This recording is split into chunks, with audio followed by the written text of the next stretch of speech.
নমস্কার, অনন্যার একটি বিশেষ পর্বে তোমাদের সবাইকে স্বাগত জানাই।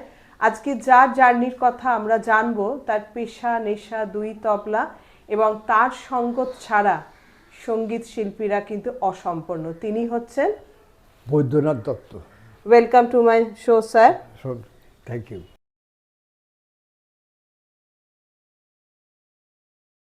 আমরা অনুষ্ঠান শুরু করার আগে আমি যে প্রশ্নটা সবাইকে করি, স্যার কেমন আছেন? খুব সুন্দর, এখন ভালোই আছি, খুব ভালো আছি, একদম ফিট। বাহ, শুনতেও কিন্তু খুব ভালো লাগে, কারণ চারিপাশে যা শুনছি না, আমার এটা খারাপ। কারণ এখন আমরা SIR নিয়ে খুব কিন্তু ব্যস্ত, তার মধ্যেও আপনি বলছেন ভালো আছে, এটা কিন্তু সত্যি আমাদের বড় পাওনা। দাদার কাছে প্রথম যে কোয়েশ্চেনটা আমরা করতে চাই সেটা হচ্ছে, দাদা এত বাদ্যযন্ত্র থাকতে হঠাৎ তবলা কেন?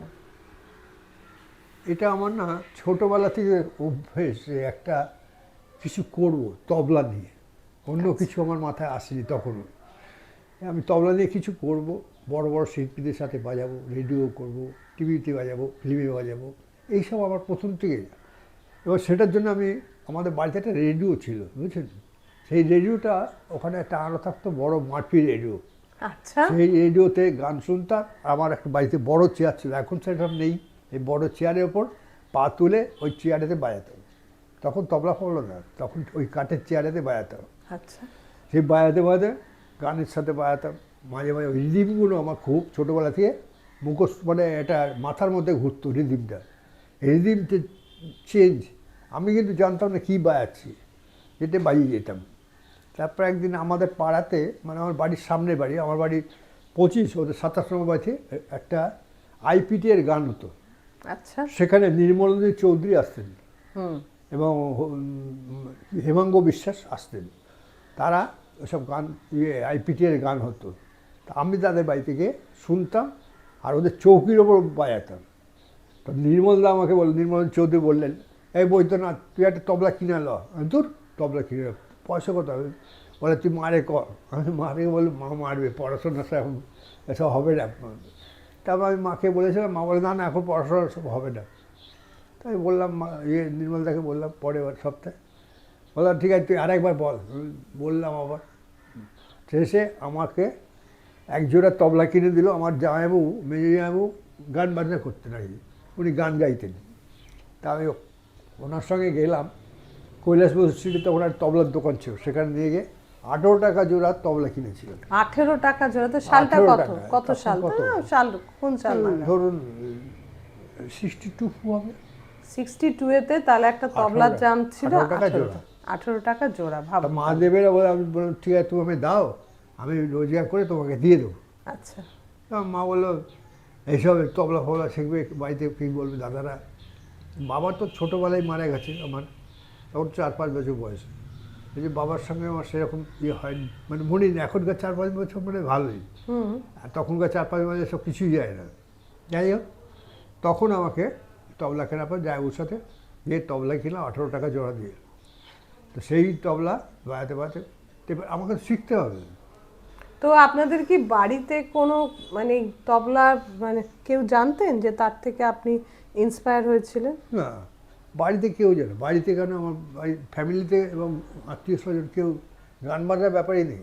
তাহলে ইচ্ছাটা মানে কি করে এলো ইচ্ছাটা? হঠাৎ আমার মনে হলো যে কিছু একটা করবো তবলা নিয়ে, অনেকের সাথে বাজাবো, এ করবো সে, মানে এবার আমার তাল ছন্দটা আছে, প্রোগ্রাম করি। এখন সব বন্ধ করে, যে যাই হোক, সে প্রচুর প্রোগ্রাম করাতাম তাদেরকে নিয়ে, বছরে একবার করে সব বড় বড় শিল্পীদের নিয়ে এবং আমার স্টুডেন্টদের নিয়ে প্রোগ্রাম করাতাম হলে হলে, এবং সম্বোধনা দিতাম। এদের সবাই জানে এগুলো, আমার ছাত্রছাত্রী সবাই গাইতে দুটো করে। আর বড় বড় শিল্পীদের সম্বোধনা দিতাম, আঙুরওয়ালা, ইন্দুওয়ালা, এবং প্রচুর, মানে 52-56 জনকে আমি সম্বোধনা দিয়েছি। খাঁ সাহেব, কারামতুল্লাহ খাঁ সাহেব, ওস্তাদ সাগরুদ্দিন খাঁ সাহেব, মানে যত নাম করা আছে সব। এইরকম আমি করতাম তখন হল ভাড়া দিয়ে চাঁদা তুলতাম, নিজেরা পয়সা তুলে চাঁদা তুলে স্টুডেন্টরা এই নিয়ে একটা প্রোগ্রাম করতাম। এটা আমার ছোটোবেলা থেকেই অভ্যেস, মানে মন সবাইকে নিয়ে থাকবো। এটা আমাকে গান বাজনা, মানে তবলাকে আমাকে এটাই আমার প্রেরণা দিয়েছে যে না, এটা দিয়ে ওই সবাইকে ভালোবাসবো। আমরা দাদার কাছে যাচ্ছি। দাদা, কার কাছে তালিম নিয়েছেন? আমি প্রথমে একজনের কাছে তালিম নিচ্ছি, এইটাই শেষ, কারো কাছে তালিম দিইনি। আচ্ছা তা উনি হচ্ছেন ওস্তাদ কেরামতুল্লাহ খাঁ। আচ্ছা। ওনার কাছে আমি প্রথম যাই। তো যাওয়াটাও একটা বিরাট ব্যাপার। মানে যেমন আমার দাদা আছে, পিস্তুত দাদা, এই মাসুদ সরি, এই মাসিমার ছেলে, সে আমাকে বললো, বদ্রীনাথ তুই তবলা শিখবি তো? আমি বললাম হ্যাঁ। বলে তাহলে আমি খাঁ সাহেবের কাছে যাবি, কেরামতুল্লাহ খাঁ সাহেবের? আমি হ্যাঁ নিশ্চয়ই, সঙ্গে সঙ্গে। তো বললো, ওনার নাম হচ্ছে দ্বিজেন, ডাক নাম চাঁদুদা বলে ডাকি। চাঁদুদা আমাকে নিয়ে গেল খাঁ সাহেবের কাছে। বলে তাহলে এই রোববার দিন একদিন আমার বাড়িতে আসবি, নিয়ে যাবো। তখন বিডি স্ট্রিটে ওনার বাড়ি, এবং ওখানে শেখানোর ওখানটায় বিডি স্ট্রিটে। তা আমাকে নিয়ে গেল। নিয়ে যাওয়ার পরে দেখলাম ঘর ভর্তি স্টুডেন্ট। আমি তো ঘাবড়ে গেলাম ভয় থেকে। তখন আপনার কত বছর বয়স? তখন কত, গোটা 11-12। 11-12। আচ্ছা, তারপর? তারপর আমাকে নিয়ে গেল। নিয়ে যাওয়ার পর আমি ঘরে বসে আছি। বললো বসুন, বসো ভাই। বসলাম, বসে আছি কিছুক্ষণ। সবাই দেখছি আসছে যাচ্ছে চলে যাচ্ছে।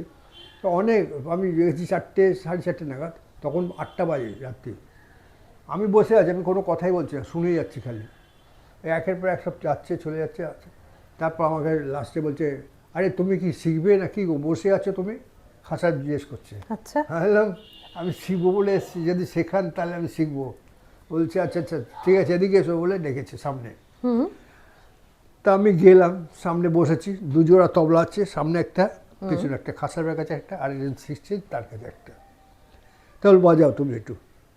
খাঁ সাহেব না, গুরুজি আমি কী বাজাবো আমি তো নিজেই বুঝতে পারছি।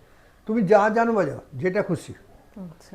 তখন আমি রেডিওতে আগে তবলা শেখাতো, মানে আগে যেমন সঙ্গীত শিক্ষার আসর হতো, পঙ্কজ কুমার মল্লিক শেখাতেন, সেই রকম তবলা শিক্ষার আসর হতো, ওস্তাদ কেরামতুল্লাহ খাঁ সাহেব শেখাতেন। হ্যাঁ, সেখানে শেখাতেন। সেই সব বইগুলো আমি লিখে রেখেছিলাম, বেশ কিছু বই। সেই বইগুলো আমি বাজাতে আরম্ভ করলাম।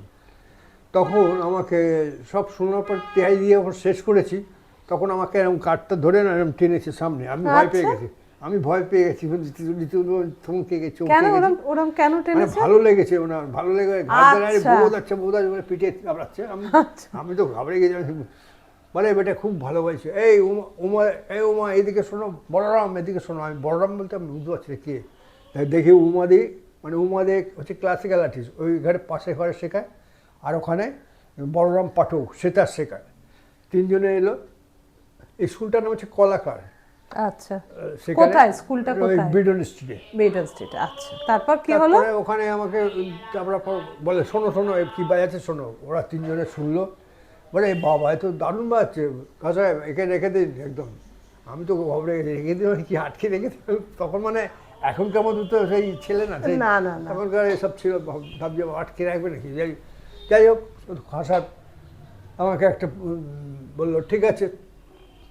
তো আমাকে বলি তুমি শনিবার রোববার আসবে।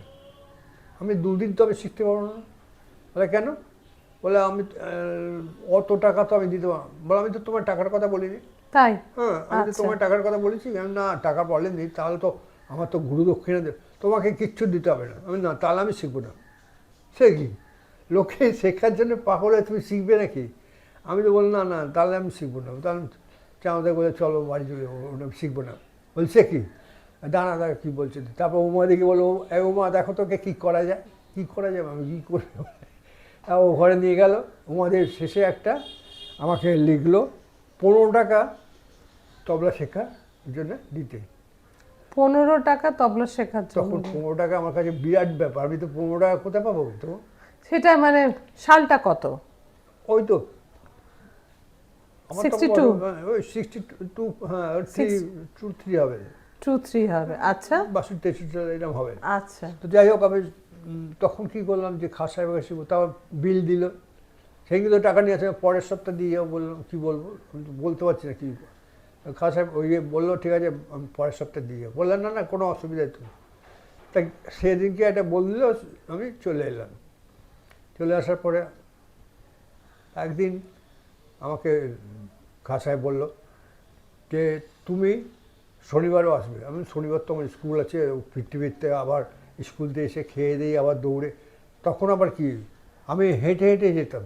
কত দূরে যেতেন বাড়ি বাড়ি থেকে? আমার বউবাজার, যেতাম হেঁটে হেঁটে বিডিও স্ট্রিট, কোন স্কুলে পড়তেন? মেট্রোপলিটনে।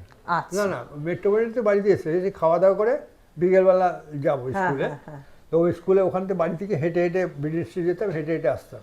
আচ্ছা কারণ তখন তো 10 পয়সা ভাড়া আমার কাছে অনেক কিছু। তো আচ্ছা। যাই হোক, সেই ভাড়া তো হলো।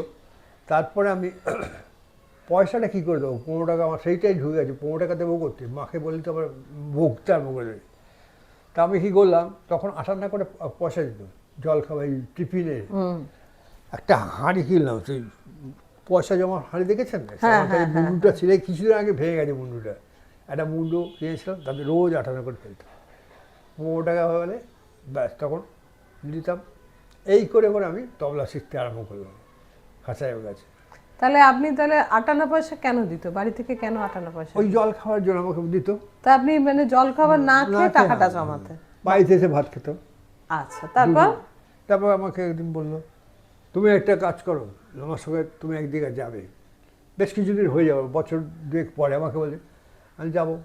দেখলাম একটা কনফারেন্সে নিয়ে গেছে, বড় কনফারেন্সে গেছি, গিয়ে দেখি ওখানে আলী আকবর খাঁ সাহেব আছে, আচ্ছা আর বড় গেলাম আলী খাঁ সাহেব আছে। আচ্ছা। তো উনি খাঁ সাহেবের সাথে, বড় গেলাম আলী খাঁ সাথে ক্লাসিক্যালে বাজাবেন। সে ভোরবেলা আমাকে তো দিয়ে গেছে 8টার সময়। আমি তো যে চা মুড়ি বিস্কুট খেতে গেছি, আর আমার তো খিদে পাচ্ছে, আমি তো কিছু বলতে পারছি না খাঁ সাহেবকে। তারপর বললো, ঠিক আছে তোমার কোনো চিন্তা নেই, বসো বলে ওর ভেতরে কী খাবার ফাবার নিয়ে আমাকে দিল, এটা খাও, তুমি বসে বসে চেয়ারে বসে খাও। মহাজাতি সদনে হচ্ছে। আচ্ছা। সেখান থেকে আমি খাওয়া দাওয়া করে রাত্রি 3টের সময় খাঁ সাহেব উঠলো, বড় গেলাম আলী খাঁ সাহেব। রাত 3টে? 3টের সময়। আমি তো মানে সকাল থেকে গিয়ে আপনারা গিয়েছেন? না সকাল না, আমি 5টার সময়, 5টা থেকে আরম্ভ হয়েছে। 5টা থেকে আরম্ভ Whole night, হয়েছে, আর whole night। সাহেব উঠলেন রাত ইয়ের সময়? বড় গেলাম আলী খাঁ সাহেব উঠলেন 3:30টার সময়। আচ্ছা। এবার সেই গান যে থামছে না, তবে তো ওই কখন থামবে, তখন তো বুঝতে পারছি না, এত বড় গান। গান তো ছোটো, ওটা আলাপ বিস্তার ফিস্তার করে বিরাট বড় হচ্ছে তখন গানটা। আচ্ছা। আমি তো ভাবছি কী করবো, যাই হোক শুনতে শুনতে দেখলাম 4:30 বেজে গেছে। আর আমি দেখছি 4:30 বাজে, বাড়িতে তো চিন্তা করবো, বাড়িতে তো বলে এসেছি খাঁ সাহেব নিয়ে আছে প্রোগ্রাম, তা এতক্ষণ ধরে কী প্রোগ্রাম, সারা রাত ধরে। তারপরে ও খাঁ সাহেব আমাকে বলে, এই দাঁড়াও, বলে ভেতরে নিয়ে গেল, নিয়ে গিয়ে খাঁ সাহেব তা আমাকে এই হচ্ছে বড় গেলাম আলী খাঁ সাহেব নমস্কার করো। আমি নমস্কার করতে বললে আমি 2 হাত প্রণাম করে নমস্কার করলাম খাঁ সাহেবকে, মানে বড় গেলাম খাঁ সাহেবকে। তখন বলছে, ঠিক আছে চলো, সে তারপর ঠুংরিটা গাইলো, আয়না বালামা, আয়না বালামা ক্যা কর সাজনি।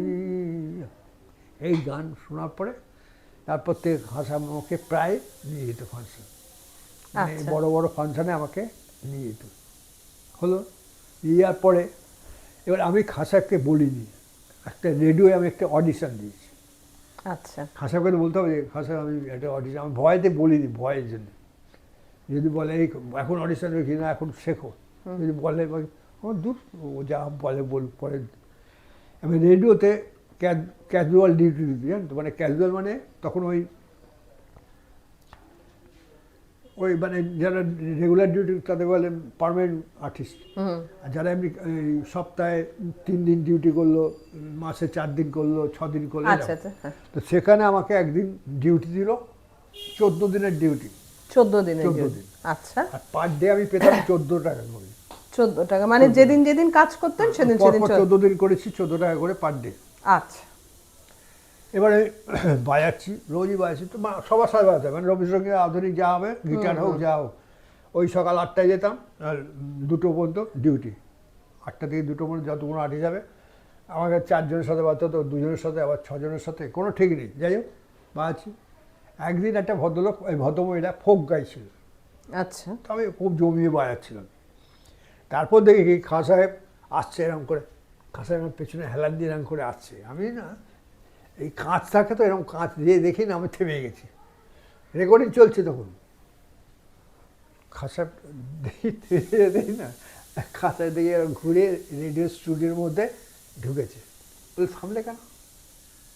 আপনাকে দেখে ভয়ে থাকলে, রেডিও পাস করছো, আমাকে জানো নি, তুমি বাজাচ্ছ, ও সব ভয় তখন কিছু কথা বেজে খালি ভয়, বলে ভয়তে তো তুমি বাজাচ্ছ তো ভালোই বাজাচ্ছ তো। তো ওই তখন থেকে খাঁচার পরে আমি ভয়েতে কিছু বলতাম না। তারপরে একদিন বললো, বাহ খুব ভালো লাগলো তো, ভোগেতে খুব সুন্দর বাজাচ্ছ তো, ভালোই বাজাচ্ছ। কমার্সের ব্যাপারটা আমার মানে তখন ভেতরে নানা রকম ছন্দ চলতো, এই রাধাকান্ত রঞ্জিত বাজনা শুনতাম আর ওই নানা রকম ছন্দগুলো মাথায় ঢোকাতাম। আচ্ছা দাদা, এই মানে সাহেবের কাছে কতদিন শিখেছিল? খাঁ সাহেবের কাছে হ্যাঁ, খাঁ সাহেবের কাছে কতদিন? 63 থেকে 78 মারা গেল, না 77 মারা গেল, ওই যতদিন মারা গেছে ততদিন। কতদিন শিখেছিল? তারপর ওইখানে আবার এটা স্কুলটা আনা বন্ধ হয়ে গেল ওই ইয়ের জন্য, কি যেন ওই যে কী বলে ওটাকে, নকশাল period? নকশাল পিরিয়ডে বন্ধ হয়ে গেল। ওখান থেকে আমি চলে গেলাম রিপুন লেনে ওনার বাড়িতে। আচ্ছা। ওনার বাড়িতে গেলাম, গিয়ে ওখানে শিখছি। দেখি ছেলে মানে সাবির খাঁ, হুম। সাবির খাঁকে ঘরে বন্ধ করে আমাকে নিয়ে বলে, তুমি প্র্যাকটিস করো, আমি যাচ্ছি, রেডি হয়ে যাবো। আমি ওনাকে বন্ধ করে দিয়ে তালা দিয়ে চলে গেল খাঁচায়, ছোটো ঘরে, এরকম ছোটো ঘরে তালা দিয়ে চলে গেল। কেন? প্র্যাকটিস করবে, ওদের ব্যাপারটা আলাদা, আমাদের ব্যাপারটা আলাদা। আমরা যতক্ষণ প্র্যাকটিস করি ঠিক আছে, ওদের ঘন্টার পর ঘন্টা প্র্যাকটিস করছে, আমাদের নইলে কি আর ক্লাসিক্যাল লাঠি যাবে নাকি? যাই হোক, আমি তো দেখে তো তারপর আমাকে বললো ঠিক আছে তুমি চলে যাও। আমি চলে গেলাম, এই করে দেখলাম বাসা ওকে তালা দিয়ে চলে গেল। এইসব ব্যাপার। তাহলে জীবনে কত অভিজ্ঞতা হলে যে প্র্যাকটিস, মেন কথা হচ্ছে প্র্যাকটিস। Practice must. প্র্যাকটিস যত তুমি প্র্যাকটিস করবে, অর্থাৎ নিজেকে যত শান দেবে, তত কিন্তু তুমি এগিয়ে যাবে। তাহলে আমরা এবার দাদাকে জিজ্ঞাসা করি, দাদা ফার্স্ট অনুষ্ঠানটা কোথায়, তার কি অভিজ্ঞতা আমরা একটু জানতে চাই। প্রথম অভিজ্ঞতা আমার হচ্ছে আমাদের পাড়াতে, আমি তো বউবাজারে থাকি, আমাদের ওই গলিটাতে হিদারা মেজিদের ওখানে প্রচুর আগে ফাংশন হতো না, তখন বলতে হতো জলসা। আচ্ছা। জলসা খুব হতো, এই গলি ওই গলি সব। কালী পুজোর পর থেকে যেন পুরো এই গলি ওই গলি মানে আমাদের পুরোটা প্রতি শনিবার রোববার মানে ফাংশন হতো। আচ্ছা। তো হচ্ছে এখানে আমি শুনছি, দেখতে যাই, শুনি। তারপরে একটা আমাদের পাশের পাড়াতে কালীদাস দত্ত লেনে ফাংশন হচ্ছে, সেখানে অনেকে এসছে, তো নির্মলা মিশ্র এসছিল। আচ্ছা। নির্মলাদি আসার পরে আমার নির্মলাদির সাথে যে তবলা বাজায় তিনি আসতে পারেননি কোনো কারণে, যাই হোক আসতে পারেনি। তো বলছে নির্মলাদি, বলছে হ্যাঁ এখানে কেউ তবলা বাজায় দেখ না তো, এখানে অর্গানাইজেশন বলছে কী বলবো, কাকে এই করছে, খুঁজছে, হঠাৎ দেখে আমাকে দেখবো, এই বোধহয় তুই বাজিয়ে দিয়ে, আমি শিখছি এখন, তখন কত 68 ফিট হবে। আচ্ছা। শিখছি এখনো কি আমি বাজাবো, না না বলে, তখন ও তুলে দিয়েছে আমাকে জোর করে, ওটা এই তবলাটা দিয়ে এসে উঠেছি, স্কেল ফেল বাঁধা ব্যাপার নেই। আচ্ছা। আমাকে তুলে দিয়ে আমি উঠেছি, বসে বাজাচ্ছি। এখন আমার না তাল গানটা তো আছে ছোটোবেলা থেকে, মানে না ছন্দ তাল এগুলো আমার মাথার মধ্যে ঘোরে সব সময়। তো ওই নির্মলাদি একটা গান ধরেছে, ওই গানটা হচ্ছে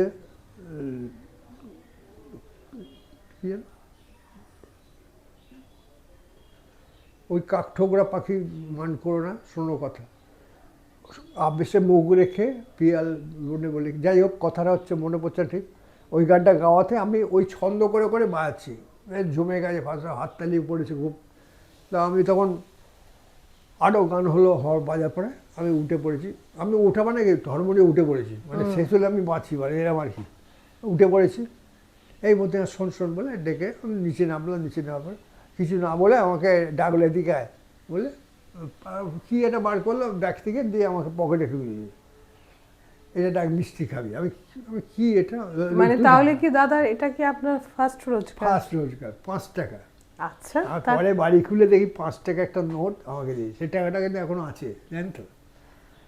সেই 5 টাকা পেয়ে আমি খুব খুশি। তো তারপর থেকে প্রোগ্রাম এটা ওটা তারপর করে, কিন্তু সেই থেকে ফাংশনটা চলছে তখন নানা জায়গায়, এখান ওখান সেখান, কিন্তু শেখা ছাড়িনি, শেখা চলছে। মানে আপনি একদিকে শিখছেনও আর একদিকে মানে অনুষ্ঠানগুলো টুকটাক অনুষ্ঠান করে যাচ্ছে, করতে করতে মানে এগোচ্ছে আর কি। আচ্ছা। এখনো পর্যন্ত অনুষ্ঠান করে যাই, যতদিন শরীর থাকবে চালাতে পারবো করে যাবো, এটাই আমার ইচ্ছে আর কি। যতদিন পারবো চালিয়ে যাবো, হাত চললে যতদিন ঠিক চালিয়ে যাবো, আমার মনে হয় এটাই ভালো। বাহ, খুব আরেকটা কিন্তু আজকে আমরা আরেকটা দাদার কাছ থেকে আরেকটা খুব ভালো কথা আমরা জানলাম, তুমি যতদিন পারো, শরীর যতদিন তোমার পারমিট করে, রিটায়ার কিন্তু নেই। না আমাদের যতদিন শরীর যাবে পারমিট করবে, তুমি কিন্তু চর্চাটা চালিয়ে যাও। ঠিক কথা, চর্চা একদম। চর্চা যদি তুমি চালিয়ে যাও তাহলে দেখবে তোমার সব কিছু ঠিক হয়ে যাবে, সব কিছু। কারণ জানো তো, কাজই হচ্ছে মানুষের জীবনে চলার পথে আমাদের রাস্তা করে দেয়। 100 তাই তো দাদা? 100 বার। দাদার কাছ থেকে আমার এর পরের যে প্রশ্নটা করব, দাদা কলকাতার বাইরে প্রথম কোথায় গিয়েছিলেন অনুষ্ঠান করতে? কলকাতার বাইরে, কলকাতার বাইরে ভালো কথা, কালি এই কী বল কাটিহার, কাঠিয়া। কাটিহার গেছিলাম। তখন সেখানে আমাকে অজয় দাস নাম শুনেছেন নিশ্চয়ই, অজয় দাস সুরকার্যে, তার একটা টিম আছে সুরক,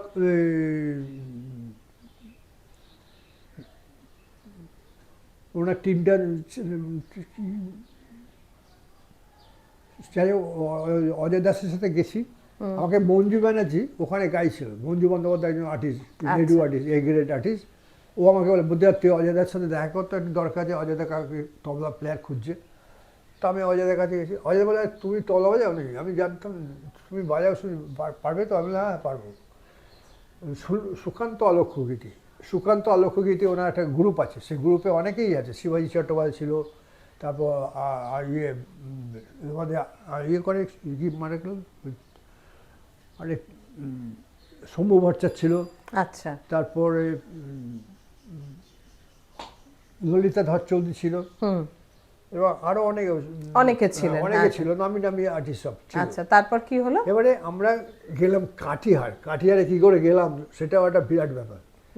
আমি তো জানি না, কাঠিয়ারে যাচ্ছি, ট্রেনে উঠেছি, ট্রেনে আচ্ছা। উঠে গিয়ে নামবো কোথায়, বললো ইয়েতে ফরাক্কা। আচ্ছা, ফারাক্কা। ফরাক্কা তখন আমি ব্রিজ হয়নি, আচ্ছা, ব্রিজ হয়নি। তখন ব্রিজ হয়নি, আমি তো জানতাম না তো ব্রিজ। তারপর তো ব্রিজ দেখলাম, তখন এসে পিলার ফিলার বসাচ্ছে, তখনও হচ্ছে না, আচ্ছা, তবে শুরু হচ্ছে। যাই হোক, ওখানে নামলাম, ওখান থেকে লঞ্চে করে ওপারে যেতে হবে, লঞ্চে করে যাবো সগড়িকলি ঘাট। সগড়িকলি ঘাটে ওখানে গিয়ে লঞ্চে করে ওপারে গেলাম। ওপার থেকে সব আবার গাড়ি এসে গেছে, গাড়ি করে সব ইনস্ট্রুমেন্ট তুলে সব এখানে লাইটম্যান, ক্যামেরাম্যান সব গেছে এখান থেকে, মানে আমাদের টিমেতে প্রায় 30 জনের মতন বাস করে সব নিয়ে গিয়ে ওখানে উঠলাম কাটিহারে। রেলের ওখানে রেলের প্রোগ্রাম 2 দিন ধরে ছিল। এই প্রোগ্রাম খুব আনন্দ, হই হুল্লার, খাওয়া দাওয়া, মানে ওটা হোটেল ফোটেল না, একটা পুরো স্কুল বাড়ি দিয়েছে, স্কুল বাড়ি দিয়ে থাকলাম, খাওয়া দাওয়া, হই হুল্লার খুব। আর প্রোগ্রাম খুব চুটিয়ে প্রোগ্রাম হলো।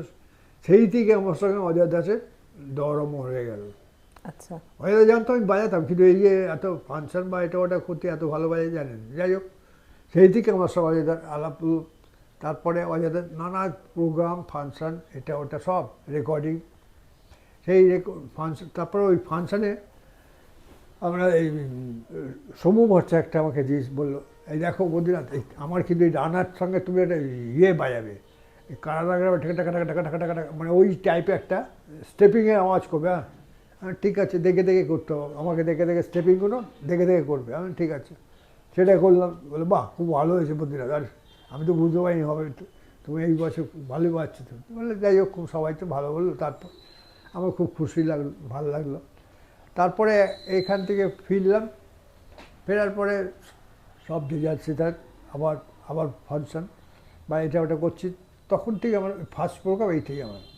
আচ্ছা, বাইরে এইটা মানে কাটিহার হচ্ছে প্রথম প্রোগ্রাম বাইরে। আচ্ছা দাদা, এর মাঝে একটা প্রশ্ন আপনাকে খুব জিজ্ঞাসা করতে ইচ্ছা করছে। এই যে আপনি তবলা নিয়ে, তবলাটা চর্চা করি, তবলাটাকে পেশা হিসাবে নিলেন, বাড়িতে কেউ কোনোদিন আপত্তি করেনি? না, মা ছিলেন তো, মা আমাকে সাপোর্ট করে গেছে ছোটোবেলা থেকে।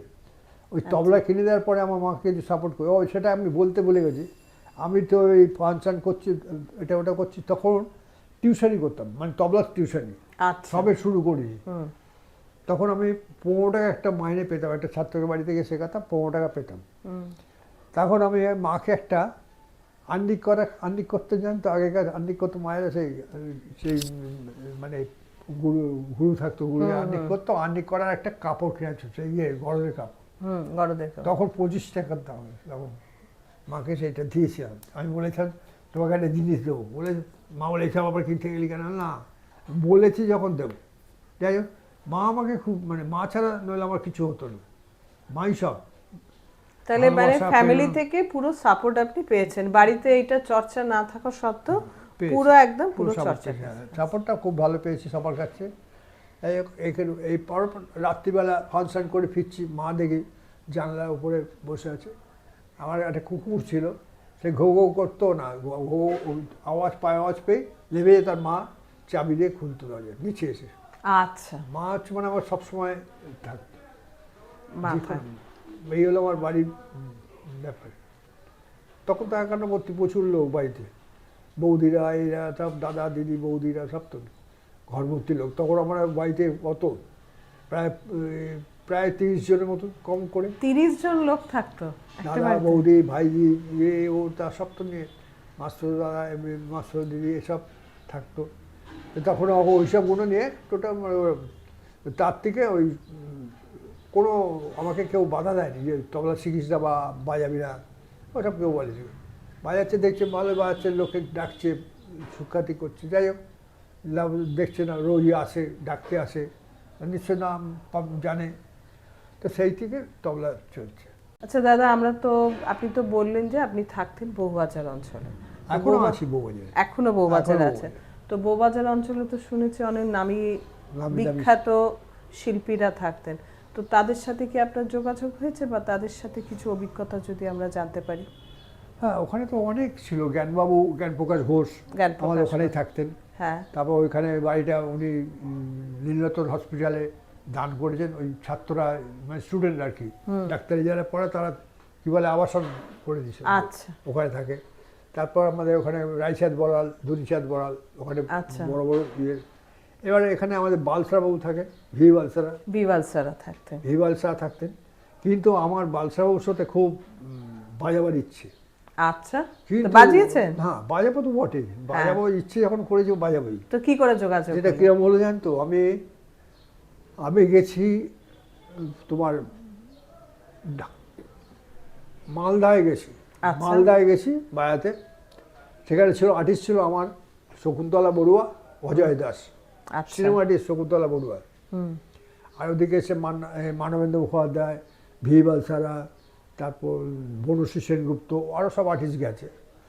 তো এখানে আমি বাজাচ্ছি, বাজাতে বাজাতে আমাকে রাধুদা এসে ফট করে বলছে, এই বদ্রীনাথ, রাধাকান্ত নন্দী, আমার লে বদ্রীনাথ, তো ডিসার্ভি তবলাটা আমি না দিতে পারবো না। বলে কেন দিবি না? আপনি তো আমাকে মহাজির সাথে আমার তবলা ফেটে গেছে, দিলেন না। বলে স্যার তুই দে, বলে ব্যাগ ফ্যাগ খুলে ডিসার্ভের তবলা নিয়ে চলে গেল, বাজালাম। তবলা বলছে দিয়ে দাও, রাধুদা চাইছে, দিলাম। এই হলো রাধুদার সাথে আমার খুব দরম মরম ছিল, দেখি ওইগুলো।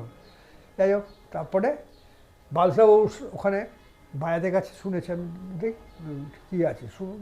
এবার আমি যখন বাজাচ্ছি অজয় দাসের সাথে এবং শকুন্তলা বড়ুয়ার সাথে যখন বাজিয়ে উঠেছি, তারপর আমরা ছিলাম ওখানে দুদিন একই স্টেজে, একই ফাংশন, দুদিনই। দুদিন একই ফাংশন আছে, তারপর দুদিনই ফাংশন, একদিন সকালে একদিন বিকেলে। সকালে ফাংশন হয়ে পর রাত্রে ফিরবো, ফিরে চলে এসেছি মালদা থেকে, ফিরে সবাই চলে এসছে। তখন ফিরে আসার পরে 2-3 দিন বাদে আমার বাড়িতে বালসাবাবুর কাছে একজন ছিল, একজন, সে হচ্ছে ওই ওনার সঙ্গে সবসময় ইয়ে করতো, অ্যাসিস্ট করতো, মানে কোনো জিনিস ইনস্ট্রুমেন্ট তুলে দেওয়া নেওয়া, ওনাকে খাবার দেওয়া, এগুলো যাবতীয় উনি দেখাশোনা করতেন। তাকে বলে, তুমি বৈদ্যনাথের বাড়ি ছিল না? বৈদ্যনাথ, বৈদ্য বলতো, বৈদ্য বাড়ি ছিল কি বলে, ও হ্যাঁ হ্যাঁ চিনেছি, ওর বাড়ি আমি জানি, বাঁকুড়ার বাড়ি পরের গড়িটা। বলে তুমি একটু খবর দাও তো। গেলাম, খবর দিয়েছে, এই তোমাকে দাদা দেখা করতে বলছে। উপেন বলছে, বদ্রীনাথ দা তোমাকে ইয়ে দেখা করতে বলছে দাদা। আমাকে, আমি দাদাকে কিন্তু যতবার নমস্কার করি, ইয়ে করি, কিন্তু মানে বাজাবার কথা বলতো না। আমি বলিনি কোনোদিন, আমি কাউকে কোনোদিন বলি না যে আমি বাবনের সাথে বাজাবো, এটা আমার বড় বড় ইয়ে। যাই হোক, তখন হলো কি, বালসাবাবু ডেকেছে, গেলাম। যাওয়ার পরে আমাকে 4টে কাগজ দিয়েছে, 4টে কাগজ। 4টে কাগজে লেখা আছে KM 4:30 PM। আচ্ছা, RS 5:30 PM। মানে এই কথাগুলো একটা এখন ওইটা আমি তো তো- বললাম যে পিএমটা ওটা মানেটা বুঝলাম। কিন্তু আমি তো নিজেই বুঝাচ্ছি এটা কি। দাদা এটা KM PM এইটা মানে এটা কি বলছে কলা মন্দির, KM কলা মন্দির, পিএম রবীন্দ্র সদর, RS রবীন্দ্র সদর, আর হ্যাঁ শিশির মঞ্চ, SR এরকম, মানে এইরকম ভাবে SM, hmm, AM Mahajati Sadan, MS এরকম। হ্যাঁ হ্যাঁ হ্যাঁ আমি বললো ও, বলে তুমি ওপেনকে বলো, ওপেন বলে দেবে। আমি ওপেনকে বললাম, বলে এটাই। বলো দাদাকে নমস্কার বললাম। এখন তারপর দাদার সাথে তো আরম্ভ হয়ে গেল ফাংশন, চলছে এখানে ওখানে সেখানে বাইরে এখানে সব জায়গায়, যত দিল্লি ফিল্লি সব, গুজরাট দিল্লি বাংলাদেশ বলছি, সরি বাংলাদেশে ওনার সাথে যায়নি। ওনার কলকাতা প্রচুর ফাংশন করেছি ওনার সাথে, 30 বছর বাইছি ওনার সাথে 30 নন স্টপ, 30 বছর। আচ্ছা 30 বছর বাজার পরে দাদা লাস্ট প্রোগ্রাম যেটা হলো দাদার ছাত্র বাড়িতে, এই আমাদের কাছে কাছে থাকে, এই আমাদের বাড়ির এখানটার রাস্তাটার নামটা কি, এই যে ছুতোপাড়ার ওই দিকটা যে ঘোড়া গাড়িগুলো থাকে না, আচ্ছা হতে পারে। ওইখানটায় একটা বাড়িতে ছাত্র বাড়িতে, দাদার ছাত্র বাড়িতে ফাংশন সরস্বতী পুজোতে, হুম, সেখানে দাদা বাজাতে গেলেন। তো আমরা গেলাম সবাই, ফাংশন ছাতের ওপর ফাংশন হচ্ছে, হুম, বাজালাম। বাজার পরে আমি চলে গেলাম শিলিগুড়িতে, এই ডক্টর শ্রীকুমার চট্টোপাধ্যায়ের সাথে শিলিগুড়িতে গেলাম। হুম, শিলিগুড়ি থেকে আসার পরে শুনলাম দাদা হসপিটালে ভর্তি হয়েছে। আচ্ছা কেন? দাদার তো শরীর ভালো ছিল, আবার কী হলো, একবার ভর্তি হয়ে গেছিলো, ওই ওনার বাইপাস হয়ে গেছিলো। হুম, তারপরে গেলাম হসপিটালে, গেলাম ইয়েতে ছিল ক্যালকাটা হসপিটালে গেলাম। তা এক একজন করে ঢুকতে দিচ্ছে, এক একজন করে বেরোচ্ছে। তো আমি গেলাম, আমি এরকম হাঁটতে আস্তে আস্তে, বলছে এখন তো লাগছে আমার, আমি আমাকে এরকম ধরে চেপে ধরছে, হাতটা দিয়ে চেপে ধরে আছে। আমি বললাম, দাদা লাগছে, বলে এখন লাগছে, আরও লাগবে। কেন আমার লাগবে কেন? বলে দেখবে পরে বুঝবে বলে আমি চেপে ধরছি। তার কিছুদিন বাদেই এক্সপায়ার, মানে মারা গেলে। আমার তো খুব খারাপ লাগলো, সেই থেকে মানে দাদার প্রতি একটা অন্য জিনিস ছিল। দাদার আচ্ছা। প্রতি আমি একটা বইয়েতে কিছু লিখেছিলাম, মানে সবিনয়গুলো বেরোয় না, তো আমি কিছু লিখেছিলাম দাদার সম্বন্ধে। পিতৃহারা, দ্বিতীয় পিতৃহারা, মানে বাবার মতন দেখতে হবে এরকম দাদাকে। সত্যি মানে ওরা মতো হয় না, লোক হয় না জীবনে, আমি তো দেখিনি এত লোকের সাথে মিশিতে, মানে ওটা আলাদা লোক। এবারে আমি অনেক সুরকারের সাথে বাইছি, অনেক সুরকারের সাথে, অনেক সুরকার, যেমন যেমন অনল চট্টোপাধ্যায়, অভিজিৎ বন্দ্যোপাধ্যায়, অজয় দাস, অজয় দাস, তোমার প্রবীর মজুমদার, সলিল চৌধুরী। তাহলে দাদা আমাদের একটু বলুন যে প্রথম প্রফেশনাল যে রেকর্ডিং হয়েছে ওইটা তার অভিজ্ঞতা একটু শুনি আমরা। প্রথম কোন গানটা দিয়ে আপনি? প্রথমটা ইয়ে বললাম না, প্রবীর মজুমদার সুরে আচ্ছা অনল ইয়ে গেছিল তরুণ বন্দ্যোপাধ্যায়, তরুণ বন্দ্যোপাধ্যায় কনক গিয়েছে। চাপার নাম চম্পা বরণ ধাম, কনক চাপা নাম আহা চম্পা বরণ ধাম, এই গানটা এই চেম্বিতে রেকর্ড হয়েছে। এই চেম্বিতে আমি অভিদাকে বলো, ও তো ওখানে তো স্টাফ আছে, বলে তোকে তো আমি বলি যেতে, তুই চল না। গেলাম, বাজালাম, পয়সা পেলাম 65 টাকা, 65 টাকা তখন করে 65 টাকা, দুখানা গান, দুখানা গান গেছে। এপিডপি, যখন সেই ডিস, এখন তো সিজি হলো, হলো অনেক কিছু হলো, এই ডিসে দুটো গান বাজালাম, 65 টাকা পেলাম। আমি তখন খুব খুশি, 65 টাকা বাবা অনেক পেলাম। এই করে করে তো আপনি মানে বাংলার কোন কোন শিল্পীর সাথে কয়েকজনের একটু নাম জানি, যেমন একটু শুনি আমরা। মান্নাদের গান, মানে আমি এমনি ডাইরেক্ট ওনার সাথে এমনি ফাংশনে না, সব রেকর্ডিং, সব রেকর্ডিং এ করেছে। মান্না দে, আশা বসরে, লতা মঙ্গেশকর একটা গান, আমি যে কে তোমার, যে গানটা আছে না, আমি তো ওটাতে। আর তারপরে আশা ভোসলে, লতা মঙ্গেশকর, সুনীতি চৌহান, অনুরাধা পারওয়াল, বাংলাদেশে কুমার শানু, মানে বোম্বে টিচার সব।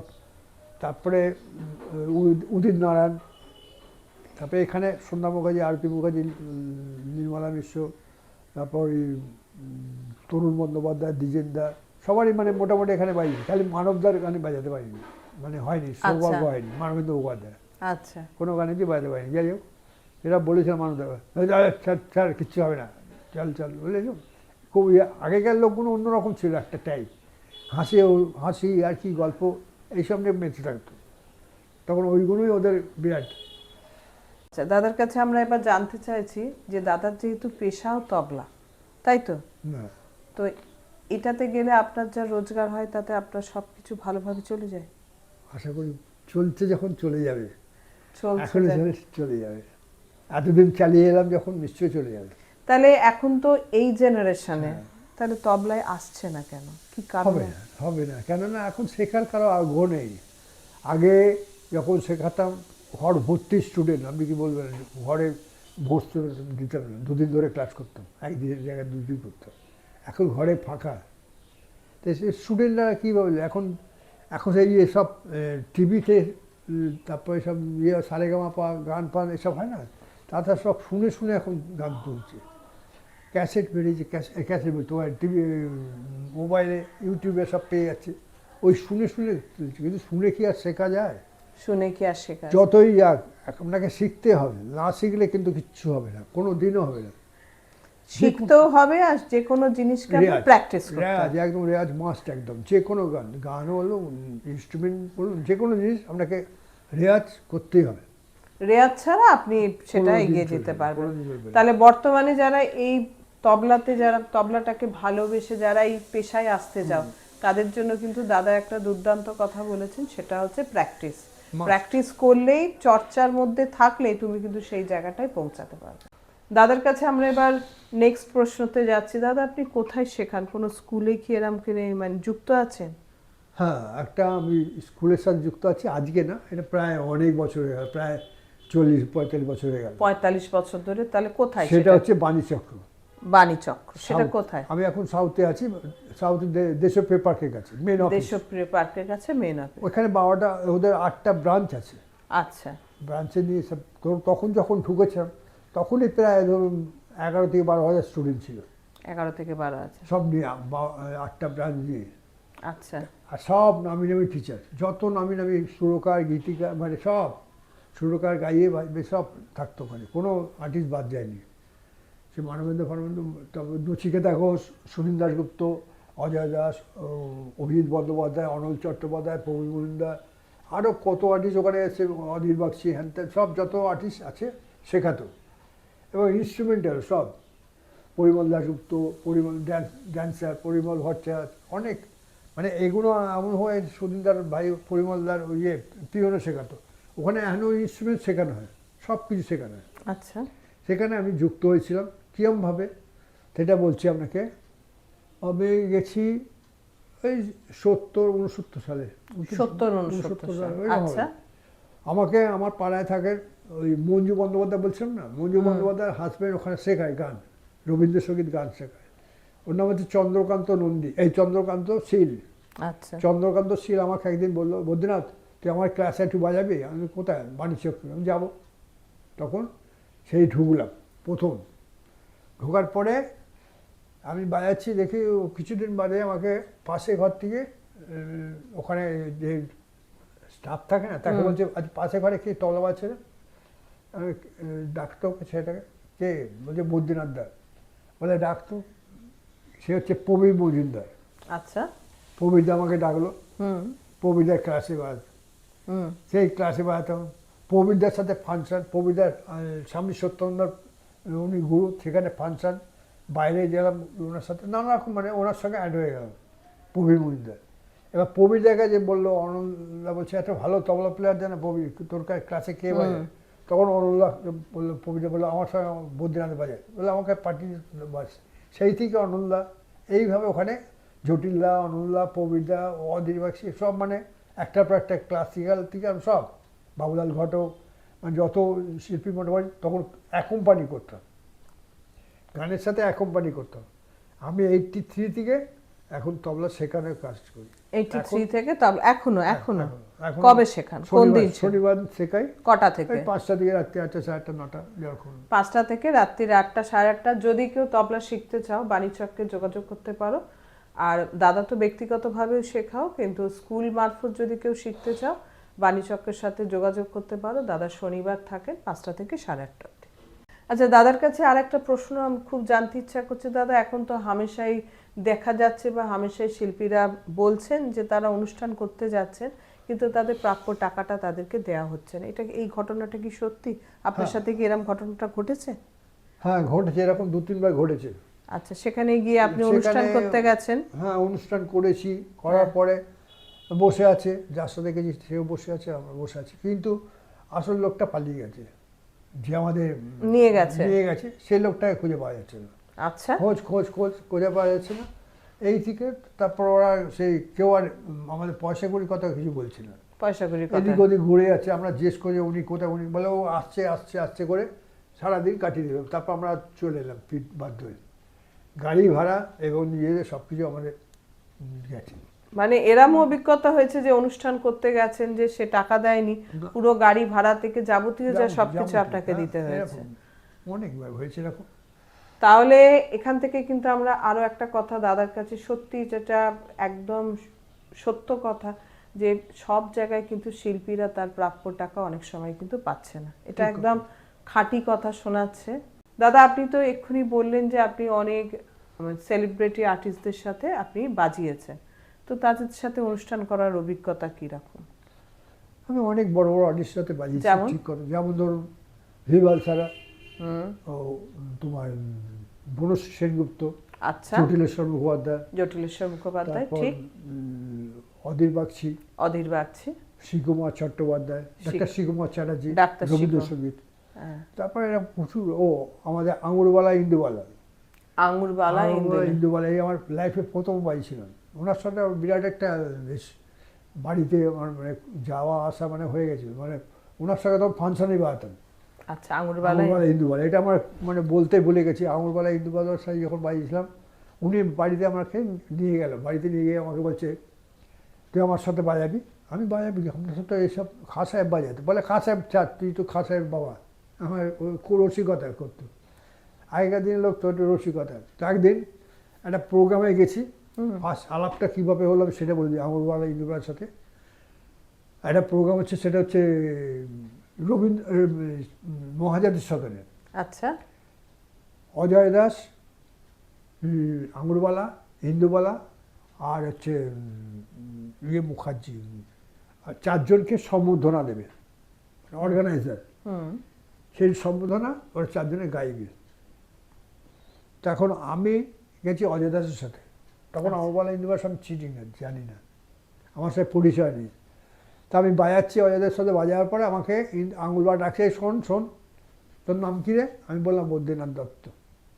তুই কার কাছে শিখিস? আমি কেরামতুল্লাহ খান। আরে বাবা, তুই আমার সাথে বাজিয়ে দিত। আমি বাবা আপনার সাথে আমার গুরুজি বাজে, আমি কি বাজাবো? না না মাথা, আরে তুই তো কাজি জানিস, কাজি তাল ডাল ঠুমরি জানিস তো বাজা।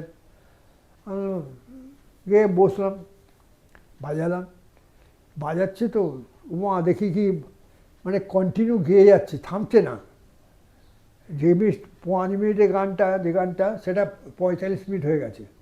আমি তো বাঁচা বলে 35 মিনিটের একটা গান, তাও তেয়াই ফেয়াই দিয়ে আমি ইচ্ছে করে থামিয়ে দিলাম।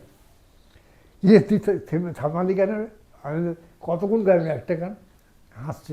তারপরে ইন্দুবালা উনি আবার পা ছড়িয়ে বসে বাজান, হারমোনিয়াম বাজান, মানে আপনার অডিয়েন্সের দিকে পাটা দিয়ে আর এখানে হারমোনিয়ামটা রাখে, মানে ভাঁজ করতে পারে না পাটা, রেখে কাজী গাইছে, কাজী চৈতি এইসব গান।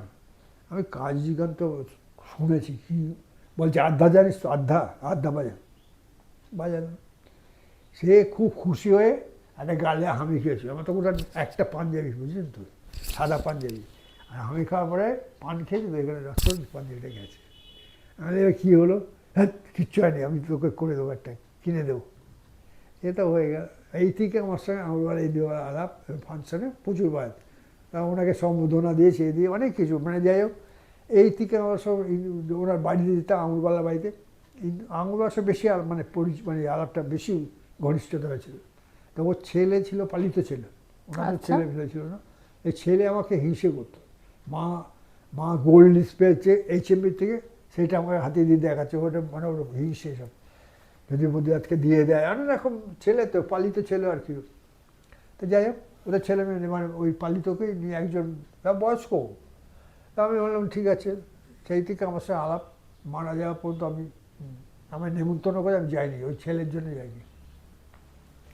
আচ্ছা, দাদার কাছ থেকে অনেক অভিজ্ঞতা, এত অভিজ্ঞতার মধ্যে আমরা শুনতে পাচ্ছি কিন্তু একটুখানি। দাদা, আর একটা কথা খুব জানতে ইচ্ছা করছে। আপনি তো বললেন 1962 থেকে আপনি চর্চার মধ্যে আছেন, তাই তো? 62-63 নাগাদ। হ্যাঁ, আর আপনি থাকতেন বহুবাজারে। বহুবাজার। তো বহুবাজারে এরকম কিছু অভিজ্ঞতা আছে যেটা আপনার সারা জীবন মনে থাকবে? হ্যাঁ, আমি একটা, আমার এক দাদা ছিল, সে দাদা অনেকদিন যাবৎ নেই, আর আমার সাথে যোগাযোগ নেই। সে আমাকে এক জায়গায় নিয়ে গেছিলো, একটা বাড়িতে, একজনের বাড়িতে। আমি তো বুঝতে পারি না, আমার পাড়াতেই, মানে মদন দত্ত লেন, ওখানে আমাদের বউবাজার মদন দত্ত লেন বলে আছে, সেখানে আমাকে দোতলায় একটা ঘরে নিয়ে গেল। আমি বলি, এই তো বাইজি ঘর, মানে ঘরে ফুল ফুল সাজানো, বেশ ডেকোরেশন করা। তা আমি বললাম, তো বলে, তো ওখানে নিয়ে গিয়ে ভদ্রমহিলা দেখে একজন বসে আছে, খুব সুন্দরী ভদ্রমহিলা বসে আছে, তবলা পাড়া। তা বলছে, বোধহয় তুমি এনার সাথে একটু প্র্যাকটিস করবে, হ্যাঁ, রোজ এসে। বললেন, ঠিক আছে, তুমি গান বাজাও না, মানে কোনো অসুবিধা নেই, তোমার কোনো দিক দিয়ে অসুবিধা হবে না। যাই হোক, উনি বাজনা শুনলে বলে, বাহ, ভালো লেগেছে, খুব ভালো লেগেছে বলে। ওই ঠুংরি গায় খুব, ওরা ঠুংরিগুলোকে খুব ভালো করে গায়। আর রাত্রিবেলা মাহফিল বসে, সকালবেলা রিহার্সাল করে, রাত্রিবেলা মাহফিল বসে। এবার লোকজন আসে, টাকা ছুট দেয়, ওখানে টাকা কত দিচ্ছে এসব না, ছুট ছুড়ে ছুড়ে ছুড়ে দেয় টাকা। তা আমি বাজাচ্ছি, হচ্ছে করছে করছে, দেখি আজকে 300, কালকে 700, কোন দিন 200, 500 এরম টাকা পেতাম। তো পাড়ার মধ্যে খেয়ে জানতে পারলে তো মুশকিল হয়ে যাবে, পাইনি বাজাচ্ছি। তো তখন তো আমার নিজেরও একটা ভয় লাগছে, পাড়ার লোক যাচ্ছে আসছে, কখন নুকি নুকে বেরোতাম, নুকি নুকে ঢুকতাম। এরকম করতে করতে একদিন আমি আমার পাড়ায় দাদা বলতাম, সেই দেখি যাচ্ছে সাইকেল করে, কিরে এখানে কোথায় জানেন, এই লোকটার সাথে দেখা করছে বলে কাটিয়ে দিলাম। কিন্তু এভাবে তো করা যাবে না, কদিন যাবে, একদিন দুদিন। তারপরে এই করতে করতে দিদিকে বললাম, দিদি এরকম আলি, তার নাম ছিল লালি, লালি, হ্যাঁ, খুব ভদ্রমানে, খুব ভালো মাইরিয়ার একদম, মানে ওই যে বাইজি বলে বোঝা যাবে না একদম। তো ওনার সাথে অনেকক্ষণ ধরে কথা, তারপর গান। তারপর মাইফিলে হতো কি, যারা টাকা দিত না, ওরা আমাদের টাকা দিত, প্লাস আবার ছুট বলে ওটাকে একসাথে করে না আমাদের দিত, দিয়ে রাখতো, আমাকে দিত। আর একজন সারিঙ্গি প্লেয়ার ছিল, তাকে দিত। এবার একদিন আমি কি বসে আছি, দেখে ওনার একজন থাকে, মানে কি বলে ওটাকে, ওনার সঙ্গে ওনাকে দেখাশোনা করে আর কি, ভদ্রলোক, আচ্ছা, বয়স্ক, সেই উনি সব কিছু ম্যানেজার আর কি ওনার। একদিন দেখি পাঞ্জাবি পায়জামা নিয়ে এসছে, দিয়ে বলছে, স্যার আপনার জন্য এটা দিয়েছি। বাংলায় কথা, বাঙালি, আপনার জন্য নিয়েছি। আমি কিছু বলিনি, দিয়েছি।